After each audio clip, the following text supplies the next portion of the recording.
जय हिंद दोस्तों, आज के इस क्लास में आप सभी का बहुत बहुत स्वागत है।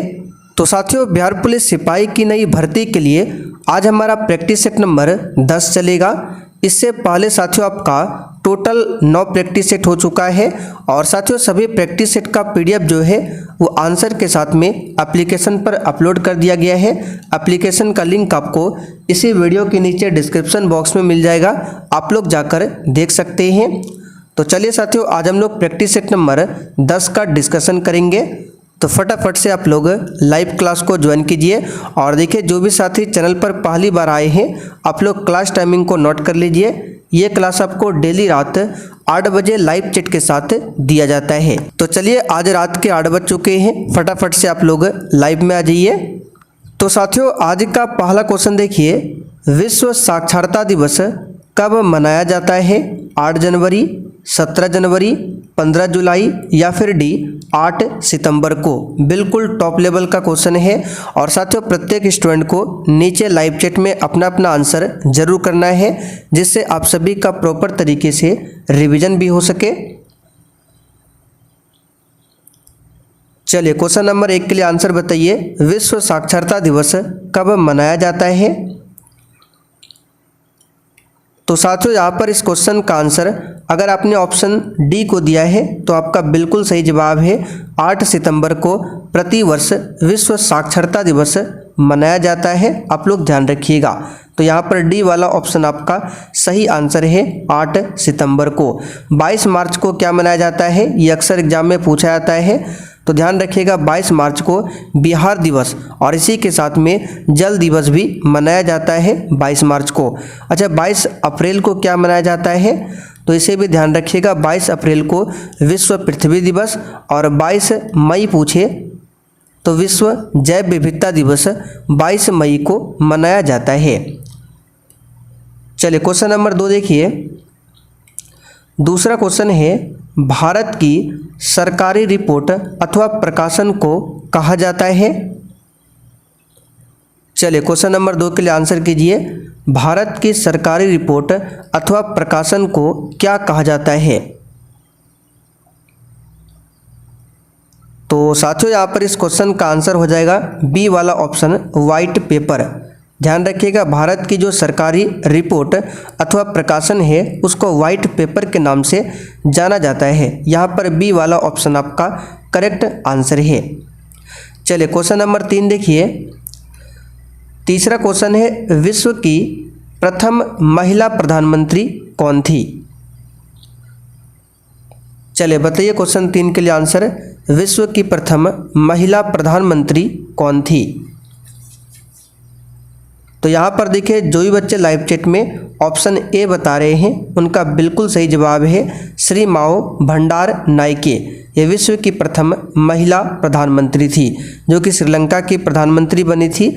अच्छा, भारत की प्रथम महिला प्रधानमंत्री पूछे तो श्रीमती इंदिरा गांधी और भारत की प्रथम महिला राष्ट्रपति पूछे तो कौन हो जाएगा? प्रतिभा देवी सिंह पाटिल। चलिए, क्वेश्चन नंबर 4 देखिए, विश्व में हृदय प्रत्यारोपण का पहला ऑपरेशन किसने किया था? चलिए, क्वेश्चन नंबर 4 के लिए आंसर बताइए, विश्व में हृदय प्रत्यारोपण का पहला ऑपरेशन किसने किया था? तो यहां पर इसका आंसर हो जाएगा ऑप्शन ए, क्रिश्चियन बर्नार्ड ने। काफ़ी ज़्यादा इंपॉर्टेंट प्रश्न है, ध्यान रखिएगा। विश्व में हृदय प्रत्यारोपण का पहला ऑपरेशन किसने किया? तो क्रिश्चियन बर्नार्ड ने। 5वां क्वेश्चन देखिए, पंचतंत्र के लेखक निम्न में से कौन है? चलिए, क्वेश्चन नंबर 5 के लिए आंसर बताइए। और साथ ही ये जो क्लास है दिवाली के पहले ही बंद किया गया था और आज तारीख है 10 नवंबर। आज 10 नवंबर को फिर से क्लास स्टार्ट होता है और आज आपका ये 10वां प्रैक्टिस सेट चल रहा है। इससे पहले टोटल 9 प्रैक्टिस सेट हो चुका है और साथियों सभी प्रैक्टिस सेट का पीडीएफ आपको कहाँ पर मिलेगा? तो एप्लीकेशन पर मिलेगा। एप्लीकेशन का नाम है सक्सेस वर्ल्ड एमसीक्यू। इसका लिंक आपको डिस्क्रिप्शन बॉक्स में मिल जाएगा, आप लोग क्लिक करके इसे डाउनलोड कर लीजिए, ठीक है। और डाउनलोड कर लेने के बाद अगर आपको किसी भी प्रकार की समस्या आती है तो आप लोग मोबाइल नंबर लिख लीजिए 9631887058, इस व्हाट्सएप नंबर पर मैसेज करना है, ठीक है। तो साथियों पंचतंत्र के लेखक कौन है? इसका आंसर हो जाएगा विष्णु शर्मा। क्या हो जाएगा? विष्णु शर्मा। चलिए क्वेश्चन नंबर 6 देखिए, हवा की आर्द्रता मापने वाले उपकरण का क्या नाम है? और साथियों बिहार पुलिस के अलावे अगर आप अन्य किसी भी कॉम्पिटिटिव एग्जाम की तैयारी करते हैं तो उसमें रीजनिंग का क्वेश्चन पूछा जाता है, और रीजनिंग के लिए आप लोग डेली शाम 7:30 बजे प्रैक्टिस सेट लगा सकते हैं। ये क्लास आपको मेरा जो सेकंड चैनल है वहाँ पर मिल जाएगा, उसका भी लिंक डिस्क्रिप्शन बॉक्स में दिया गया है। तो देखिए हवा की आर्द्रता मापने वाले उपकरण का नाम क्या है? तो इसका आंसर हो जाएगा बी वाला ऑप्शन, हाइग्रोमीटर। बैरोमीटर से वायुमंडलीय दाब को मापा जाता है, वायुयान की ऊंचाई को अल्टीमीटर से मापा जाता है। चलिए क्वेश्चन नंबर 7 देखिए, 7वां क्वेश्चन है, रतौंधी किस विटामिन की कमी से होती है? चलिए बताइए 7 के लिए आंसर क्या होगा? रतौंधी किस विटामिन की कमी से होती है? तो सिंपल सा क्वेश्चन है, विटामिन ए। ठीक है, विटामिन ए की कमी के कारण रतौंधी बीमारी होती है। अच्छा, विटामिन ए का रासायनिक नाम क्या है? तो लिख लीजिए आप लोग, रेटिनॉल। पूछा जाता है एग्जाम में, रेटिनॉल किस विटामिन का रासायनिक नाम है? तो विटामिन ए का। और विटामिन ए का मुख्य स्रोत क्या है? तो गाजर। ठीक है, ध्यान रखिएगा, गाजर। विटामिन बी की बात करें तो इसकी कमी से कौन सी बीमारी होती है? बेरी। ये विटामिन बी की कमी से होने वाला रोग है। विटामिन बी का रासायनिक नाम क्या है? आप लोग कमेंट करके बताइए। विटामिन डी का रासायनिक नाम क्या है? कैल्सीफेरॉल।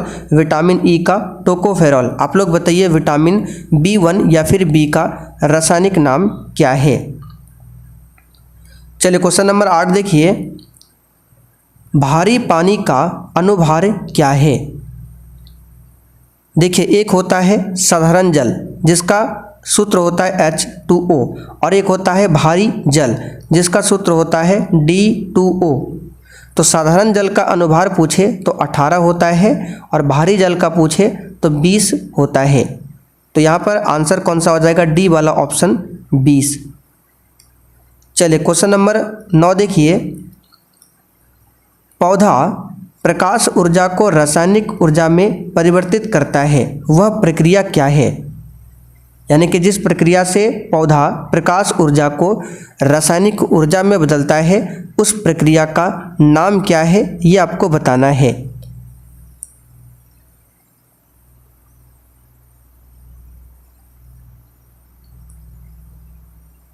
तो यहाँ पर क्वेश्चन नंबर 9 के लिए आंसर हो जाएगा प्रकाश संश्लेषण। क्या हो जाएगा? प्रकाश संश्लेषण। यहाँ पर सी वाला ऑप्शन आपका राइट आंसर है, प्रकाश संश्लेषण। चलिए 10 नंबर देखिए, ध्वनि तरंगे हैं। और देखिए साथियों, प्रत्येक स्टूडेंट को क्लास के लास्ट में कमेंट करके बताना है कि आपने आज के प्रैक्टिस सेट में कितना स्कोर किया है। प्रत्येक स्टूडेंट को बताना है। तो सबसे पहले आपको ध्यान रखना है, ध्वनि किस प्रकार की तरंगे हैं? तो ये अनुदैर्घ्य तरंग है।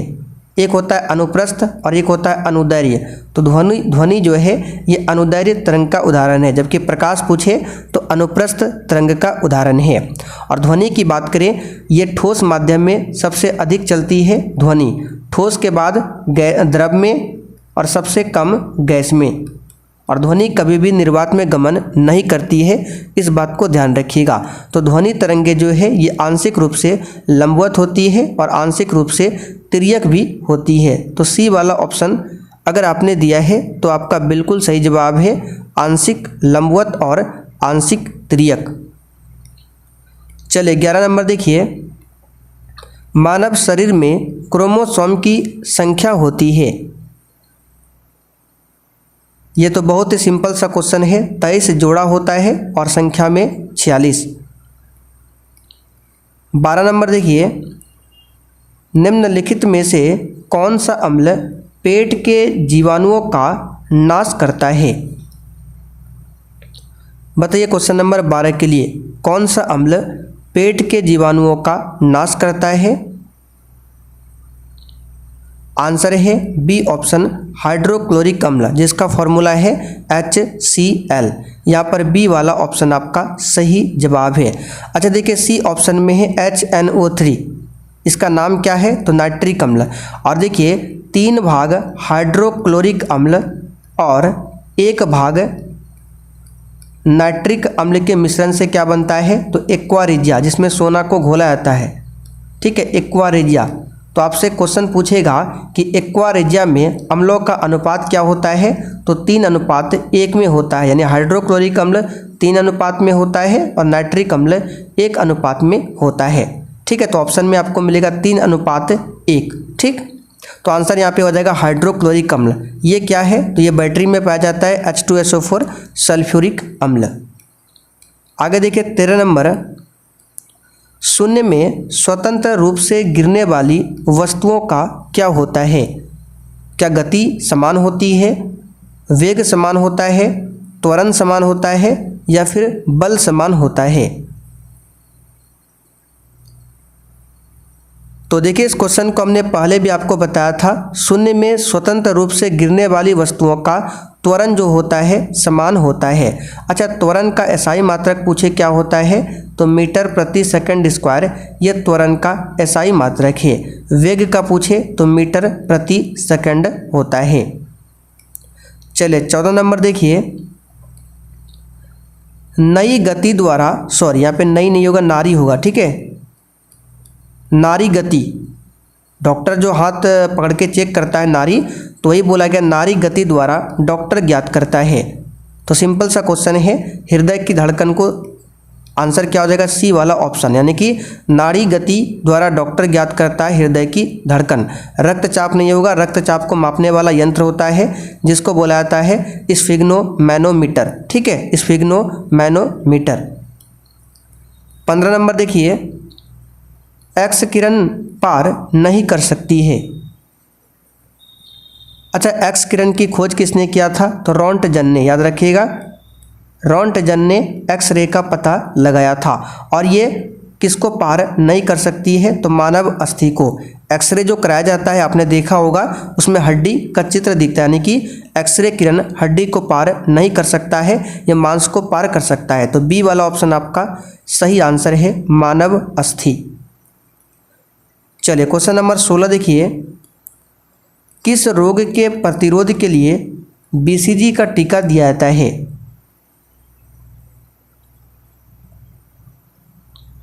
तो बीसीजी का टीका जो लगता है किस रोग के लिए? तो इसका आंसर हो जाएगा बी ऑप्शन, टीबी। ठीक है, टीबी हो जाएगा यहाँ पर बी वाला ऑप्शन। 17 नंबर देखिए, रेडियोधर्मिता की खोज किसने किया था? चलिए बताइए 17 के लिए आंसर, रेडियोधर्मिता की खोज किसने किया था?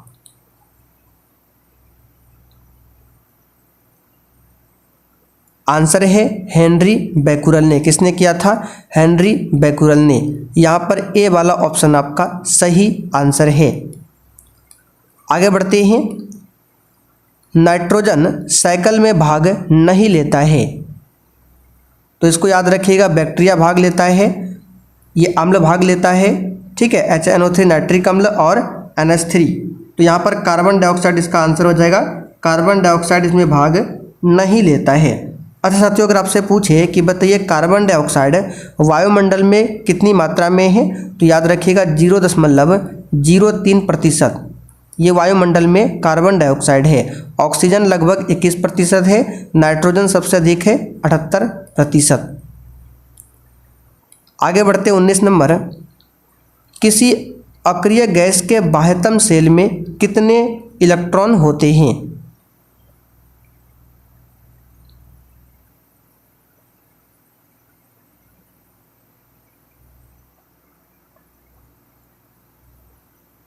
तो साथियों, किसी अक्रिय गैस के बाह्यतम सेल में 8 इलेक्ट्रॉन होते हैं। अक्रिय गैस की बात करें तो कौन कौन से अक्रिय गैस है? तो याद रखिएगा, अक्रिय गैस जैसे आपका हीलियम हो जाएगा, नियॉन हो जाएगा, आर्गन। ठीक है, helium, neon, argon, krypton, xenon, radon, ये सभी क्या है? अक्रिय गैस है। और इन सभी एलिमेंट के बाह्यतम कोश में कितने इलेक्ट्रॉन होते हैं? तो 8 इलेक्ट्रॉन होते हैं। चलिए क्वेश्चन नंबर 20 देखिए, मेंडलीव के अनुसार तत्वों के गुण आवर्ती फलन होते हैं। बिल्कुल नॉर्मल सा क्वेश्चन है, 10th लेवल का है, बताइए। तो मेंडलीव के अनुसार तत्वों के गुण आवर्ती फलन होते हैं परमाणु भार के, जबकि मोसले के अनुसार क्या है, जो आधुनिक आवर्त सारणी है मोसले ने दिया था, और इसके अनुसार तत्वों के गुण आवर्ती फलन होते हैं परमाणु संख्या के। तो यहाँ पे मेंडलीव का नाम दिया गया है, तो आंसर यहाँ पर ए वाला होगा, परमाणु भार। आगे बढ़ते 21 नंबर। चलिए 21 नंबर क्या है, निम्नलिखित में से किसके कारण दूध का रंग सफेद होता है?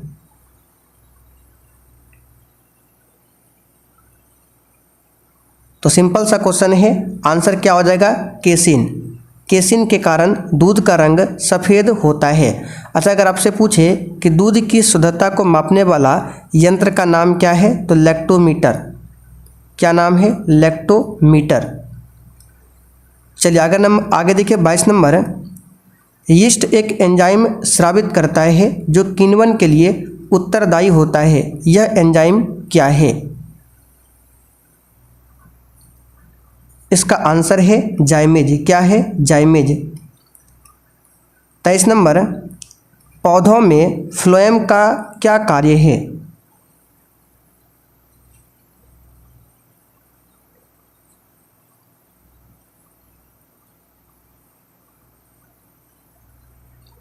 तो साथियों, पौधों में फ्लोएम का क्या कार्य है?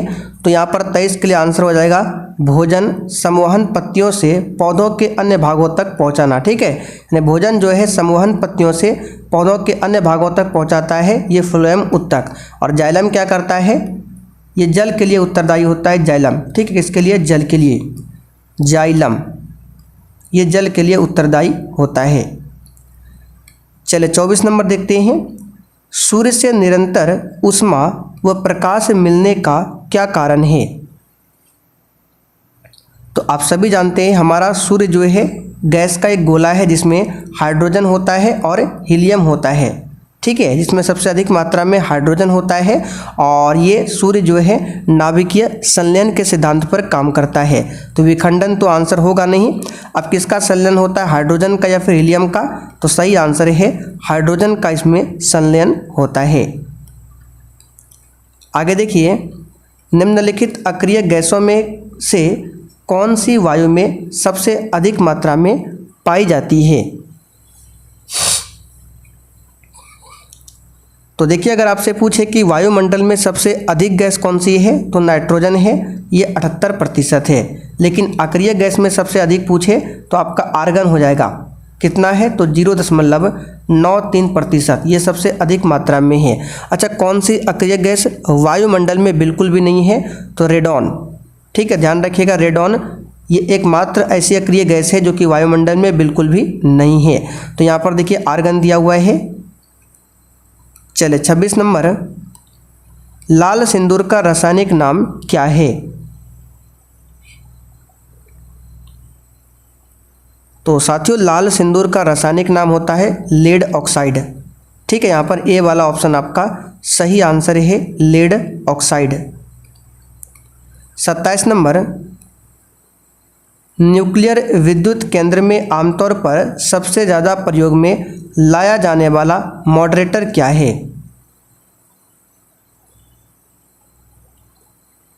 तो इसका आंसर हो जाएगा भारी जल। मॉडरेटर के रूप में सबसे अधिक भारी जल का इस्तेमाल होता है, जिसका फॉर्मूला D2 होता है, D2O, और इसका अनुभार अभी हमने आपको बताया था 20। 28 नंबर। जब कोई ग्रह सूर्य के गिर्द गति करता है तो क्या संरक्षित रहता है? आंसर है कोणीय संवेग। ठीक है, कोणीय संवेग संरक्षित रहता है। 29 नंबर देखिए, दूषित जल जनित रोग नहीं है। तो टाइफाइड तो दूषित जल के कारण होता है, हैजा भी, फ्लोरोसिस भी, लेकिन पीलिया जो है ये दूषित जल से नहीं होता है। यहाँ पर सी वाला ऑप्शन आपका सही जवाब है। अच्छा, टाइफाइड रोग की पहचान के लिए जो जांच किया जाता है उस जांच का नाम क्या है? तो विडाल। ठीक है, विडाल टेस्ट ये होता है टाइफाइड के लिए, और एक होता है एलिसा टेस्ट, ये होता है एड्स रोग की पहचान के लिए। तो विडाल टेस्ट के परीक्षण से पता चलता है टाइफाइड का। आगे बढ़ते हैं, आखिरी क्वेश्चन देखिए। मोटर चालक पीछे की वस्तु को देखता है। ये तो सिंपल सा क्वेश्चन है, उत्तल दर्पण, यानी मोटर चालक जो पीछे की वस्तु को देखता है, जो शीशा होता है उसमें उत्तल दर्पण होता है। यहाँ पर बी वाला ऑप्शन आपका सही आंसर है। तो साथियों आज आपका ये 10 प्रैक्टिस सेट यानी 10वां प्रैक्टिस सेट कंप्लीट होता है। आप लोग बताइए कमेंट करके आपने आज के 30 क्वेश्चन में कितने क्वेश्चन सही किए हैं।